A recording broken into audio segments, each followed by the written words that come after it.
پھر اسی طرح ہم دیکھتے ہیں، بڑی زبردست حدیث ہے یہ، اور اگر کوئی اس پر غور و فکر کرے، جو آئندہ یہ حدیث آ رہی ہے، تو میں سمجھتی ہوں کہ واقعی ہمارے عمل میں کچھ تو تبدیلی پیدا ہو۔ حضرت ابو ہریرہ سے روایت ہے کہ حضور صلی اللہ علیہ وسلم نے فرمایا، 7 چیزوں سے پہلے نیک اعمال میں جلدی کرو، 7 چیزوں سے پہلے نیک اعمال میں جلدی کرو، اگر ایسا نہیں کرتے تو کیا فقر کا انتظار کرتے ہو جو بھلا دینے والا ہے؟ فقر کہتے ہیں محتاجی کو، یعنی ایسے حالات آ جائیں کہ تم پیسے کے دوسروں کے محتاج ہو جائیں، تو کیا اس چیز کے انتظار میں ہو کہ تم اپنے عمل کو، صدقہ خیرات وغیرہ کو روکے ہوئے ہو؟ یا ایسی دولت مندی کا انتظار کرتے ہو جو سرکش بنا دینے والی ہے، کہ انسان کو خدا کے آگے جھکنے کی توفیق نہیں دیتی؟ یا ایسی بیماری کا جو بگاڑ دینے والی ہے، یعنی انسان کے اعضاء کو، اس کی عقل کو، اس کے دل دماغ کو، اس کی صلاحیتوں کو ختم کر دینے والی ہے، کیونکہ جب انسان کے پاس صحت ہی نہیں تو وہ کچھ کام کرنے کے قابل ہی نہیں؟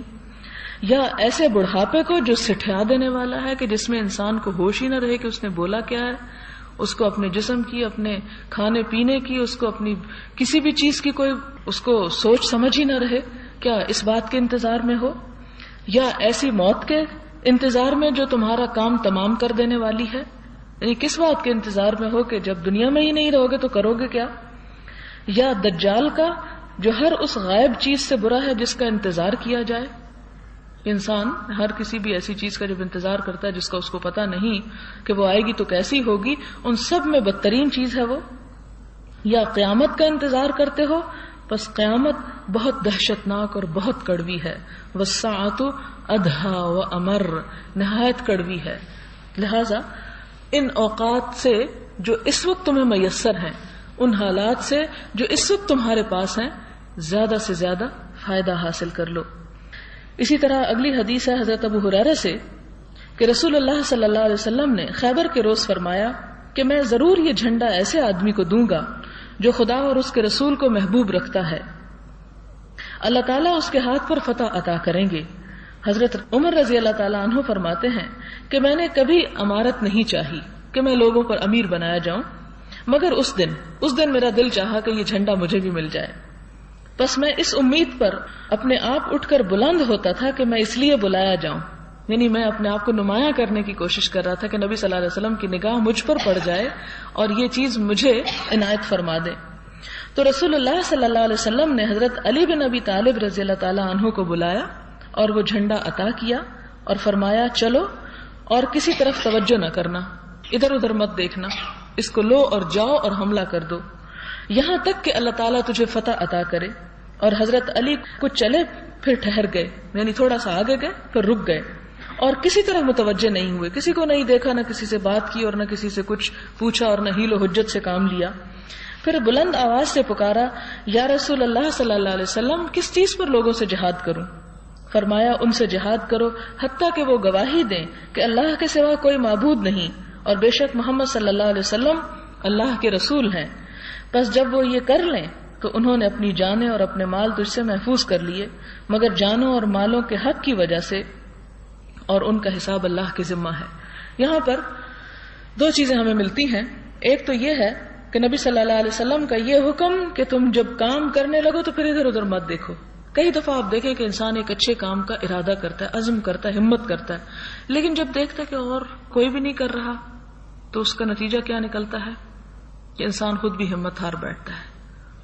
یعنی ان تمام احادیث میں آپ دیکھیں کہ ان اسباب کا ذکر کیا جا رہا ہے جن کی وجہ سے انسان نیکی کے کام میں پیچھے رہ جاتا ہے، اور ان میں سے ایک یہ ہے کہ انسان جب دوسرے لوگوں پہ نظر ڈالتا ہے، مثلا آپ اگر لمبی نماز پڑھتے ہیں اور آپ دیکھتے ہیں اچھا لوگ چھوٹی پڑھتے ہیں، چلو میں بھی اسی طرح ہی کر لیتا ہوں، یعنی انسان اپنے ماحول سے بہت متاثر ہوتا ہے۔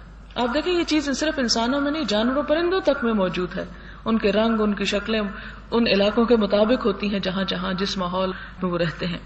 تو اسی طرح انسان بھی اپنے دوستوں سے، اپنی مجلس سے، اپنی صحبت سے اور بہت سی چیزوں سے اثر انداز ہوتا ہے۔ جب وہ دیکھتا ہے کہ اور بہت سے لوگ یہ کام کر رہے ہیں تو اس کے لیے کرنا بھی آسان ہو جاتا ہے، لیکن جب دیکھتا ہے کہ اور لوگ کچھ نہیں کر رہے ہیں تو اس کی رفتار بھی سست پڑ جاتی ہے۔ اب آپ دیکھیں کہ اگر ہم اپنے ارد گرد دیکھنے لگے اور ہم اپنے معاشرے کے اوپر نظر ڈالیں تو پھر وہاں سے تو ہمیں کہیں سے بھی نیکی کے کام کے کرنے کے لیے ہمت اور طاقت نہیں مل سکتی. تو ایسی صورت میں کیا کرنا چاہیے کہ جو اللہ اور اس کے رسول صلی اللہ علیہ وسلم کا حکم ہے اس کے اوپر انسان نظریں گاڑ لے اور ادھر ادھر نظر مت اٹھائے کہ لوگ کیا کر رہے ہیں، کہ لوگ کریں گے تو میں بھی کر لوں گا اور وہ نہیں کرتے تو میں بھی نہیں کرتا. نہیں، اسی لیے نبی صلی اللہ علیہ وسلم نے مشکل ترین حالات میں جھنڈا حضرت علی رضی اللہ تعالیٰ عنہ کو دیا اور یہ فرمایا کہ تم ادھر ادھر مت دیکھنا، سیدھے چلتے جانا. اور حضرت علی رضی اللہ تعالیٰ عنہ نے مکمل طور پر آپ کے حکم کی تابعداری کی. اور دوسری بات ہمیں یہ پتہ چلتی ہے کہ ایک مسلمان کا قتال اور جہاد کس غرض کے لیے ہوتا ہے؟ اللہ تعالیٰ کے کلمے کو بلند کرنے کے لیے، اپنی ذات کے لیے نہیں ہوتا. بلکہ حضرت علی کی تو ایک اور مثال آپ کے سامنے ہے کہ جب انہوں نے ایک مشرک کو گرا لیا تو اس نے ان کے منہ پہ تھوک دیا، فوراً اس کے سینے سے ہٹ کے پرے ہو گئے کہ اس وقت ذات کا انتقام آ گیا ہے اور میں اس کو کچھ نہیں کہوں گا. غالب ہوتے ہوئے اس کو نہیں پکڑا. پھر اسی طرح ہم دیکھتے ہیں راہ حق میں جد و جہد کرنے کے بارے میں کہ انسان نہ صرف یہ کہ نیکی کرے بلکہ یہ کہ اپنے آپ کو کھپائے اور اپنے آپ سے کام لے. الباب الحادی عشرہ فی المجاہدۃ، مجاہدہ نہیں مجاہدہ ہے، راہ حق میں جد و جہد اور کوشش کرنے کا بیان. وقال اللہ تعالی والذین جاہدوا فینا لنہدینہم سبلنا وان اللہ لمع المحسنین. وہ لوگ جنہوں نے ہمارے راستے میں جد و جہد کی، کوشش کی، ہم ضرور اپنا راستہ انہیں دکھائیں گے اور بے شک اللہ تعالیٰ نیکوکار لوگوں کے ساتھ ہے. وقال تعالی وَاعْبُدْ رَبَّكَ حَتَّى يَأْتِيَكَ الْيَقِينُ، اور عبادت کرو اپنے رب کی یہاں تک کہ تیرے پاس یقینی بات آ جائے. حَتَّى يَأْتِيَكَ الْيَقِينُ، تجھے یقین ہو جائے. وقال تعالی وَاذْكُرِ اسْمَ رَبِّكَ وَتَبَتَّلْ إِلَيْهِ تَبْتِيلًا، کہ اپنے رب کا نام یاد کرو اور ہر طرف سے کٹ کر صرف اسی کے ہو جاؤ. وقال تعالی فَمَن يَعْمَلْ مِثْقَالَ ذَرَّةٍ خَيْرًا يَرَهُ، کہ جو شخص ذرے برابر بھی نیکی کرے گا اسے وہ دیکھ لے گا. وقال تعالی وما تقدموا لانفسکم من خیر تجدوه عند اللہ هو خیرا واعظم اجرا، کہ جو کچھ بھی تم اپنے جان کے لیے نیکی کر کے آگے بھیجو گے اسے اللہ تعالیٰ کے پاس پا لو گے، وہ بہتر بھی ہے اور اجر کے اعتبار سے بہت بڑی بھی. کہ وہ نیکی جو تم لوگوں کی خاطر کرتے ہو اور لوگوں کو دیتے ہو کر کے تو لوگوں کے پاس اس کا اجر نہیں، لیکن وہ جو خدا کی نیت سے کرتے ہو کہ اس سے اجر پائیں گے تو اللہ تعالیٰ کے پاس اس احسان اور نیکی کا اجر کہیں زیادہ بڑا ہے. وقال تعالی وما تنفقوا من خیر فإن اللہ بہ علیم، جو بھی تم نیکی میں سے کوئی مال میں سے خرچ کرو گے تو اللہ تعالیٰ اس کو جانتا ہے. اب یہاں پہلی حدیث ہے حضرت ابو ہریرہ سے کہ رسول اللہ صلی اللہ علیہ وسلم نے فرمایا، اللہ تعالیٰ فرماتے ہیں جس نے میرے کسی دوست سے دشمنی کی، جس نے میرے کسی دوست سے دشمنی کی تو اسے میری طرف سے اعلان جنگ ہے، اور میرا بندہ میرے فرض کردہ اعمال میں سے کسی فرض کی ادائیگی سے جب میرا قرب ڈھونڈتا ہے تو یہ مجھے سب چیزوں سے زیادہ پیارا ہے. اور میرا بندہ مسلسل نوافل کی پابندی کے ذریعے میرا قرب ڈھونڈتا رہتا ہے یہاں تک کہ میں اس سے محبت کرنے لگتا ہوں، اور جب میں کسی بندے سے محبت کرتا ہوں تو اس کے وہ کان بن جاتا ہوں جس سے وہ سنتا ہے، اس کی وہ آنکھ بن جاتا ہوں جس سے وہ دیکھتا ہے، اس کا ہاتھ بن جاتا ہوں جس سے وہ پکڑتا ہے، اس کا وہ پاؤں بن جاتا ہوں جس سے وہ چلتا ہے، اور اگر وہ مجھ سے مانگے تو میں اس کو دیتا ہوں، اور اگر وہ مجھ سے پناہ چاہتا ہے تو میں اس کو ضرور پناہ دیتا ہوں. یہ بخاری کی روایت ہے، بہت ہی خوبصورت اور بہت زیادہ سمجھنے کی. حدیث کیا ہے دوبارہ تھوڑی تھوڑی دیکھ کے اس کی تفسیر دیکھتے ہیں. اللہ سبحانہ وتعالیٰ فرماتے ہیں کہ من عادی لی ولیا، جس نے میرے کسی دوست سے دشمنی کر لی. دشمنی سے کیا مراد ہے؟ اسے کوئی نقصان پہنچانے کی کوشش کی، اسے کوئی دکھ دینے کی کوشش کی تو کیا ہوتا؟ فقد آذنتہ بالحرب، میں اس سے جنگ کا اعلان کرتا ہوں. اپنے بندے کے لیے، اپنے بندے کی طرف سے اس سے جھگڑنے کے لیے اور اس سے بدلہ لینے کے لیے کافی ہوں. اور پھر اللہ تعالی کس بندے سے محبت رکھتا ہے، اس کا معیار کیا ہے؟ پہلی بات یہ کہ انسان ان فرائض کو ادا کرے جو رب نے بندے پر ڈالے ہیں. ان فرائض میں کیا چیز ہے؟ اس میں صرف نماز نہیں آتی، اس میں صرف روزے بھی نہیں آتے. اس میں تو وہ تمام فرائض آتے ہیں جو ایک بندہ مسلم ہونے کی حیثیت سے اللہ تعالیٰ نے اپنی کتاب میں اس پر ڈالے ہیں. اس میں آپ دیکھیں کہ ان فرائض میں عبادات بھی ہیں، ان فرائض میں بندوں کے حقوق کی ادائیگی بھی ہے، اور بندوں کے حقوق کی ادائیگی میں والدین ہیں، رشتہ دار ہیں، دوست ہیں، ہمسائے ہیں، اور اس کے علاوہ وہ تمام تعلقات جو کسی بھی حوالے سے ہمارے بندوں کے ساتھ ہوتے ہیں، نسب کے ہوں یا سحر کے ہوں یا ویسے تعلقات کے ہوں، ان حقوق کو ادا کرنا یہ بھی انسان کے اوپر اللہ تعالیٰ کی طرف سے ایک فرض ہے. یعنی ہر بندے کا دوسرے پر جو حق ہے وہ اس کا فرض ہے. یعنی ایک بندہ اپنا فرض ادا کرتا ہے تو دوسرے کو حق ملتا ہے. گویا آپ سب کے حقوق میرے لیے فرض ہیں اور میرے حقوق آپ پر فرض ہیں، اور یہ ہر حیثیت میں اللہ تعالیٰ نے بندے کو دیے ہیں. لہذا فرائض کے ادا کرنے کی جب بات آتی ہے تو اس میں عبادات کے ساتھ ساتھ بندوں کے حقوق بھی شامل ہو جاتے ہیں. اور یہ حقوق نہ صرف یہ کہ پرسنل لیول پر بلکہ اجتماعی بنیاد پر بھی ہوتے ہیں. مثال کے طور پر امت مسلمہ کا حق کیا ہے کہ اس کی صحیح رہنمائی کی جائے، اور پھر نہ صرف یہ کہ امت مسلمہ کا بلکہ اس کے باہر کی دنیا جو اسلام نہیں لائی اور اسلام کے قریب بھی نہیں پٹکی، ان کا بھی ہم پر حق ہے کہ ہمیں اللہ تعالیٰ نے ہدایت جیسی نعمت جو عطا کی ہے اسے ہم ان تک پہنچائیں. تو یہ ہمارے فرائض میں شامل ہے. یعنی دین کو سمجھنا، دین کا علم حاصل کرنا یہ بھی فرض میں شامل ہے، دین کی تبلیغ کرنا یہ بھی فرض میں شامل ہے، حلال رزق کمانا یہ بھی فرض میں شامل ہے، بیوی بچوں کو کھلانا یہ بھی فرض میں شامل ہے، ان کی صحیح تعلیم و تربیت کا اہتمام کرنا یہ بھی فرض میں شامل ہے، بیماروں کی عیادت کرنا یہ بھی فرض میں شامل ہے، ناداروں کی مدد کرنا یہ بھی فرائض میں شامل ہے. تو ہر شخص کے لیے فرائض کا ایک وسیع دائرہ ہے. اس پر اللہ تعالیٰ فرماتے ہیں کہ جو میرا بندہ سب سے پہلے کیا کرتا ہے، جو اس کے فرائض ہیں ان کو نبھانے کی کوشش کرتا ہے، اور اس طرح وہ میرے قریب ہو جاتا ہے. دوسرا طریقہ کیا ہے؟ نوافل کے ذریعے. اور یہ یاد رکھیے کہ نفل جب قبول ہوتے ہیں جب فرض ادا ہوں.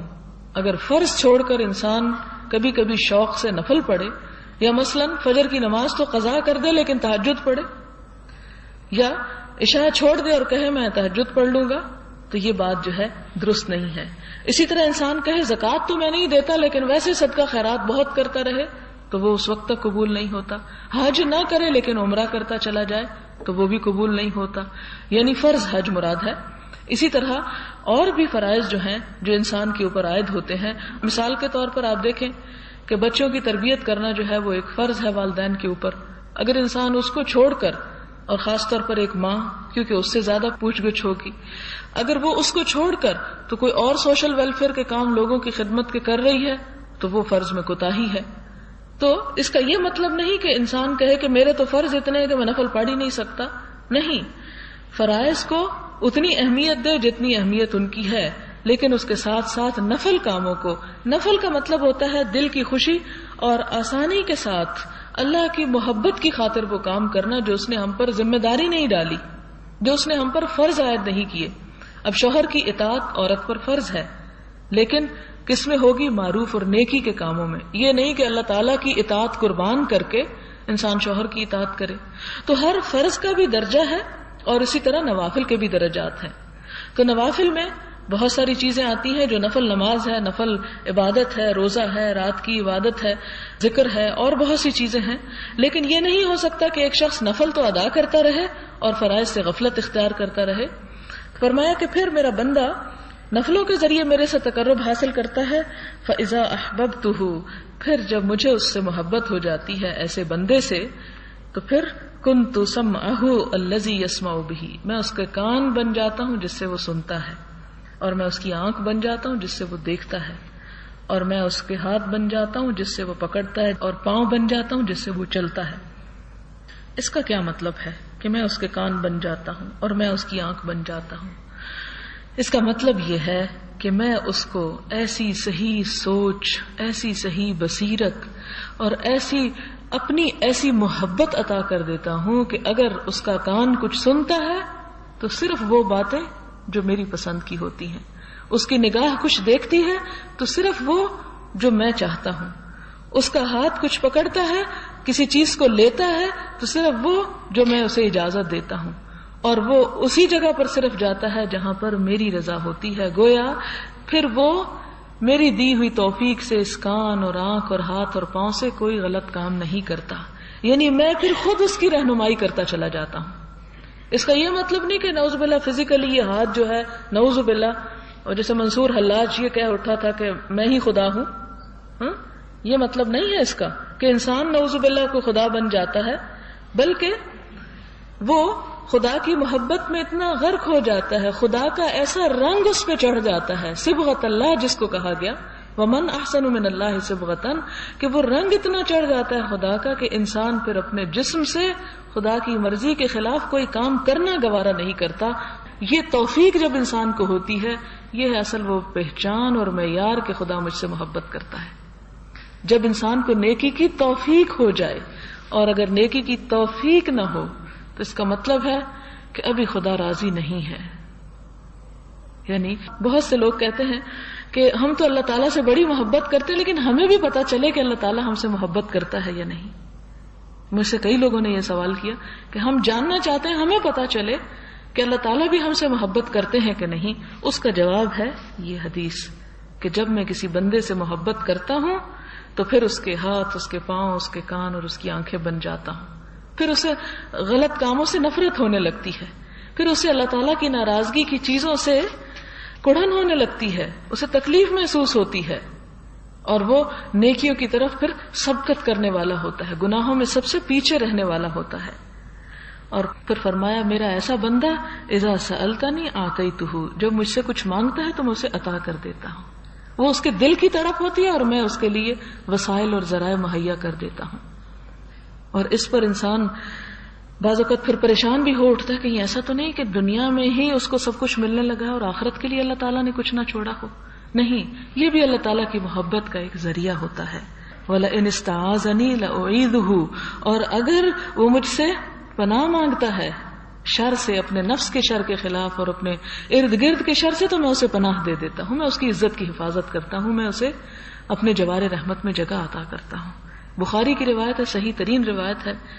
ہم میں سے ہر شخص کو اس حدیث کی روشنی میں اپنے حالات اور اپنے اعمال کا جائزہ لینا چاہیے اور دیکھنا چاہیے کہ ویئر ڈو وی اسٹینڈ، کہاں ہیں ہم اور کس منزل پہ پہنچے ہوئے ہیں. اس کے علاوہ ایک اور حدیث ہے جس میں اللہ تعالیٰ فرماتے ہیں، جس میں اللہ تعالیٰ کچھ فرماتے ہیں حدیث میں، وہ حدیث قدسی کہلاتی ہے. حضور صلی اللہ علیہ وسلم نے فرمایا کہ اللہ تعالیٰ فرماتے ہیں جب بندہ میری طرف ایک بالشت قریب ہوتا ہے تو میں اس کی طرف ایک ذرا یعنی ایک ہاتھ قریب ہو جائے. ہاتھ عربی زبان ہے، یہ سارا یہاں تک شامل ہوتا ہے، اتنا آگے آ جاتا ہوں. اور جب وہ میری طرف ایک ذرا قریب ہوتا ہے تو میں ایک با دو ہاتھ یعنی اتنا قریب ہو جاتا ہوں. اور جب وہ میری طرف چل کے آتا ہے تو میں اس کی طرف دوڑ کے جاتا ہوں. کوئی آئے تو صحیح. حضرت عبداللہ بن عباس سے روایت ہے کہ رسول اللہ صلی اللہ علیہ وسلم نے فرمایا کہ دو نعمتیں ایسی ہیں کہ اکثر لوگ ان کے غلط استعمال سے گھاٹے اور خسارے میں ہیں، کہ ان دو نعمتوں سے صحیح فائدہ نہیں اٹھاتے، لہذا اپنے آپ کو برباد کر ڈالتے ہیں. صحت اور فراغت، اچھی صحت بھی ہو اور وقت بھی خوب ہو، اور پھر انسان اس وقت اور اس صحت سے اللہ کی رضا کے کام نہ کرے. کیونکہ جب بیمار ہو جاتا ہے پھر تو ظاہر ہے کہ اگر بیماری ہے یا سستی ہے، کمزوری ہے، تو نمازوں میں بھی وہ لذت نہیں رہے گی. ایون یہ کہ انسان آہستہ آہستہ ایسی سٹیج پر پہنچ جاتا ہے کہ سجدہ کرنا بھی بعض اوقات مشکل ہو جاتا ہے، زیادہ دیر کھڑے ہونا بھی مشکل ہو جاتا ہے. ایسی ایسی تکلیفیں انسان کو شروع ہو جاتی ہیں. لہذا موقع غنیمت جاننا چاہیے عمر کے اس حصے کا کہ جب انسان کے پاس اچھی صحت اور اچھا وقت اور اچھی طاقت اور اچھی قوت ہو، جس سے انسان زیادہ سے زیادہ فائدہ حاصل کر کے اللہ تعالیٰ کو راضی کر سکے.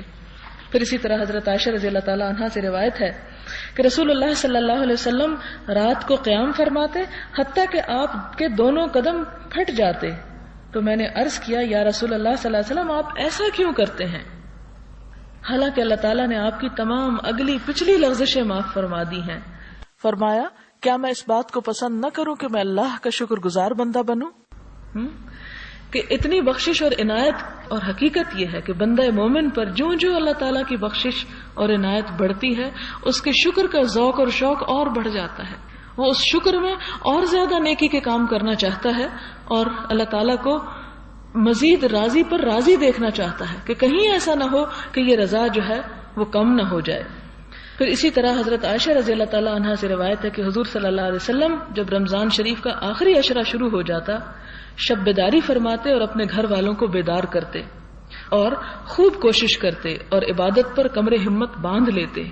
یعنی رمضان کا مہینہ جیسے رحمتوں اور برکتوں کا ہوتا ہے تو جوں وہ دن کم رہتے جاتے آپ صلی اللہ علیہ وسلم کا شوق اور زیادہ بڑھتا چلا جاتا تھا. تو اسی طرح ہمیں بھی دیکھنا چاہیے کہ ہماری زندگی کے جیسے دن کم سے کم ہوتے چلے جا رہے ہیں تو بجائے اس کے کہ ہم جو گنوا چکے ہیں تھوڑا اور گنوانے میں نہیں، اسے سنبھالنے اور سمیٹنے کی فکر کریں. اور اسی طرح خاص طور پر ایسے قبولیت کی گھڑیاں اور لمحات کے جو انسان کی زندگی میں جیسے رمضان سال میں ایک ہی مرتبہ اور چند دنوں کے لیے آتا ہے، خاص طور پر اس سے استفادے کی کوشش کرے. اگلی حدیث ہے حضور صلی اللہ علیہ وسلم نے فرمایا کہ نیکی کے کاموں میں طاقتور مومن اللہ تعالیٰ کے نزدیک کمزور مومن سے بہتر ہے اور زیادہ پیارا ہے اور ہر ایک میں بھلائی ہے. اس کی حرص کر جو تجھے نفع دے اور اللہ تعالیٰ سے مدد طلب کر اور ہمت نہ ہار، اور اگر تجھے کوئی نقصان پہنچ جائے تو یوں مت کہہ کہ اگر میں وہ کام کر لیتا تو ایسا اور ایسا ہو جاتا، لیکن یوں کہہ کہ اللہ کی تقدیر یوں ہی تھی اور اللہ تعالیٰ نے جو چاہا کیا، کیونکہ اگر مگر شیطان کے عمل کا دروازہ کھول دیتا ہے. یعنی اگر انسان کو کوئی فائدہ ہوا یا نقصان ہوا یا کوئی چیز اس کی مرضی کے خلاف ہوئی تو پھر ان سوچوں میں نہیں رہنا چاہیے کہ یوں نہیں ہونا چاہیے تھا، ایسا ہوتا اور اگر ایسا نہ ہوتا تو وہ نتیجہ نکلتا. نہیں، یہ سب کچھ شیطان کی طرف سے ہے. اس میں انسان کو وقت ضائع کرنے سے زیادہ بہتر ہے کہ انسان جو اس کے پاس موجود ہے اس وقت اس سے فائدہ اٹھائے اور حسرتیں نہ کرے ماضی پر، کیونکہ ماضی کی حسرتیں جو ہیں وہ انسان کے مستقبل کے عمل کی رفتار بھی کم کر دیتی ہیں. اسی طرح حضرت ابو ہریرہ سے روایت ہے کہ رسول اللہ صلی اللہ علیہ وسلم نے فرمایا جہنم خواہشات سے ڈھانپ دی گئی ہے اور جنت تکلیف دہ ناگوار چیزوں کے ساتھ ڈھانپ دی گئی ہے کہ جنت تک پہنچنا چاہو تو اپنے آپ کو کڑی بھٹیوں سے گزارو، اور اگر دنیا کے عیش و آرام بہت پسند ہے تو پھر سوچ لو کہ یہ کہاں پہنچانے والے ہیں انسان کو. پھر اسی طرح ایک اور حدیث ہے حضرت حذیفہ بن یمان سے روایت ہے کہ ایک رات میں نے رسول اللہ صلی اللہ علیہ وسلم کے ساتھ نماز پڑھی. ذرا آپ غور کریں اس حدیث پر اور ہم اپنے انداز پر غور کریں کہ میں نے رسول اللہ صلی اللہ علیہ وسلم کے ساتھ نماز پڑھی تو آپ نے نماز میں سورت بقرہ شروع فرما دی. میں نے دل میں کہا کہ 100 آیات پر آپ رکوع فرما دیں گے. پھر آپ برابر پڑھتے رہے تو میں نے سوچا ایک رکعت میں سورت ختم کر دیں گے. آپ بدستور پڑھتے رہے تو میں نے خیال کیا اب رکوع کریں گے. آپ نے سورت نساء شروع فرما دی تو یہ پوری تلاوت فرمائی. پھر آپ نے سورت آل عمران شروع فرما دی تو آپ بڑے ٹھہر ٹھہر کر پڑھ رہے تھے. جب پڑھتے پڑھتے تسبیح والی آیت پر گزرتے تسبیح کرتے، اور جب کسی درخواست والی آیت سے گزرتے تو مانگتے، اور کسی تعوذ والی آیت پر گزرتے تو پناہ طلب فرماتے. پھر آپ نے رکوع کیا اور سبحان ربی العظیم پڑھنے لگے. پھر آپ کا رکوع قیام کے برابر ہوا. پھر رکوع سے اٹھ کر سمع اللہ لمن حمد ربنا ولک الحمد پڑھا. آپ نے طویل قیام فرمایا رکوع کے برابر. پھر سجدہ فرمایا سبحان ربی الاعلی، اور آپ کا سجدہ بھی قیام کے برابر تھا. یہ مسلم کی روایت ہے. ہم زندگی میں روز تو چھوڑ زندگی میں ایک ہی مثال ایسی دیکھیں اپنے ماضی پہ پلٹ کر. اول تو یہ کہ قرآن پاک ہی نہیں آتا کہ اتنا پڑھ سکے، اور اگر کہیں موقع بھی ہو کہ سن سکے جیسے رمضان میں، تو جب بھی ہماری ہمت یا شوق کتنا ہوتا ہے تو پھر بھی ہم دعویٰ کرتے ہیں ہمیں حضور صلی اللہ علیہ وسلم سے بڑی محبت ہے اور ہم ان کے فالوورز ہیں. حضرت عبداللہ بن مسعود رضی اللہ تعالیٰ عنہ سے روایت ہے کہ میں نے نبی صلی اللہ علیہ وسلم کے ساتھ ایک رات نماز پڑھی تو آپ نے اتنا طویل قیام فرمایا کہ مجھے برے کام کا خیال آنے لگا. حضرت ابن مسعود سے دریافت کیا گیا کہ وہ کیا خیال تھا؟ فرمایا کہ میں بیٹھ جاؤں اور نماز میں حضور صلی اللہ علیہ وسلم کی اقتداء چھوڑ دوں. کہ یعنی میں اتنا تھک گیا یا اتنا وہ قیام سے عاجز آ گیا کہ میں نے سوچا کہ بس اب میں گیا اور کیا. کبھی اگر آپ کو شبینہ اٹینڈ کرنے کا اتفاق ہوا ہو فیصل مسجد میں، جس میں ایک رکعت میں صرف آدھا سپارہ پڑھتے، صرف آدھا ایک رکعت میں، آپ اندازہ کریں گے کہ وہ آدھے کے لیے بھی کھڑا ہونا بے حد مشکل ہوتا ہے. اور کئی لوگوں کو آپ نے دیکھا ہوگا کہ نماز کی حالت میں ہی کبھی بیٹھ رہے ہوتے ہیں، کبھی کھڑے ہو رہے ہوتے ہیں. حضرت انس رضی اللہ تعالیٰ عنہ سے روایت ہے کہ 3 چیزیں میت کے پیچھے جاتی ہیں، اس کے گھر والے، اس کا مال، اس کا عمل، پھر 2 واپس آ جاتی ہیں اور 1 ساتھ باقی رہتی ہے۔ اس کے گھر والے اور مال تو لوٹ آتے ہیں اور اس کا عمل ساتھ رہتا ہے۔ حضرت ابن مسعود سے روایت ہے کہ رسول اللہ صلی اللہ علیہ وسلم نے فرمایا کہ جنت تم میں سے ہر ایک اس کی جوتی کے تسمے سے بھی زیادہ قریب ہے اور دوزخ کا بھی یہی حال ہے۔ کتنی خطرناک بات ہے، یعنی جنت میں پہنچنے کے لیے صرف اتنا فاصلہ ہے کہ جتنا ایک تسمے کا، تسمہ کتنا ہوتا ہے؟ اتنا لمبا ہوتا ہوگا، لیسز جو ہوتی ہیں جوتی کی، یعنی چند ہاتھ کا، اور اگر اس کی چوڑائی لے لیں تو وہ تو کچھ بھی نہیں، کہ بالکل ہی قریب۔ اور یہی حال جنت کا ہے۔ انسان کو نہیں پتا کہ وہ جنت کے کام کرتے کرتے ختم ہوگا یا دوسرے کاموں پر اس کا خاتمہ ہوگا، لیکن فکر کی اس میں بات یہ ہے کہ انسان ہر لمحہ اپنے عمل پہ نظر رکھے کہ وہ کدھر کو جا رہا ہے، اور بڑی لمبی امیدیں نہ رکھے کہ یہ سال گزر جائے تو اگلے سال سے میں بالکل ریگولرلی اچھے کام شروع کر دوں گی۔ وآخر دعوانا ان الحمد للہ رب العالمین۔ سبحان اللہ وبحمدہ عدد خلقہ ورضا نفسہ وزنۃ عرشہ ومداد کلماتہ سبحان اللہ العظیم۔ اللهم صل على محمد وعلى آل محمد كما صليت على إبراهيم وعلى آل إبراهيم إنك حميد مجيد اللهم بارك على محمد وعلى آل محمد كما باركت على إبراهيم وعلى آل إبراهيم إنك حميد مجيد ربنا آتنا في الدنيا حسنة وفي الآخرة حسنة وقنا عذاب النار ربنا لا تزغ قلوبنا بعد إذ هديتنا وهب لنا من لدنك رحمة إنك أنت الوهاب۔ یا رب العالمین، جو کچھ ہم نے پڑھا ہے اس میں سے اگر کوئی بات غلط ہو گئی ہو تو ہماری اصلاح کر دے، ہمیں صحیح علم عطا فرما، ہمارے خطاؤں سے درگزر فرما، ہمیں اس کے بہترین پہلو پر عمل کی توفیق عطا فرما۔ اللہ ہمیں ان لوگوں میں شامل کر لے جن سے تو محبت کرتا ہے۔ یا رب العالمین، ہمیں اپنا قرب نصیب فرما۔ یا ارحم الراحمین، تو ہماری کوتاہیوں سے درگزر فرما۔ اللہ تو ہمیں جنت الفردوس عطا فرما، ہمیں اپنی رضا عطا فرما۔ یا اللہ ہمیں وہ کام کرنا سکھا دے، ہم سے وہ کام لے لے جس سے تو ہم سے راضی ہو جائے۔ یا رب العالمین، ہمیں ان کاموں کی توفیق عطا فرما جس سے ہم تیری عبادت کر سکیں اور تیری خلق کی خدمت کر سکیں۔ اللہ ہماری نیتوں میں اخلاص پیدا کر دے، ہمیں اپنی ذمہ داریوں سے عہدہ برا ہونے کی توفیق دے، ہمیں ہمارے غلط کاموں سے بچا لے، دنیا و آخرت کی رسوائی سے بچا لے۔ یا اللہ ہماری اولاد کو ہماری آنکھوں کی ٹھنڈک بنا، انہیں دین و دنیا کی کامیابیاں عطا فرما۔ یا اللہ تمام بیماروں کو صحت عطا فرما، ہمارا خاتمہ بالخیر کرنا، ایمان پر موت دینا اور ہم سے راضی ہو جانا۔ ربنا تقبل منا انك انت السميع الدعاء وتب علينا انك انت التواب الرحيم وصلى الله تعالى على خير خلقه محمد وعلى آله واصحابه واهل بيته اجمعين برحمتك يا ارحم الراحمين۔ الہی سبحانك اللهم وبحمدك نشهد ان لا اله الا انت نستغفرك ونتوب اليك۔ والسلام علیکم ورحمۃ اللہ وبرکاتہ۔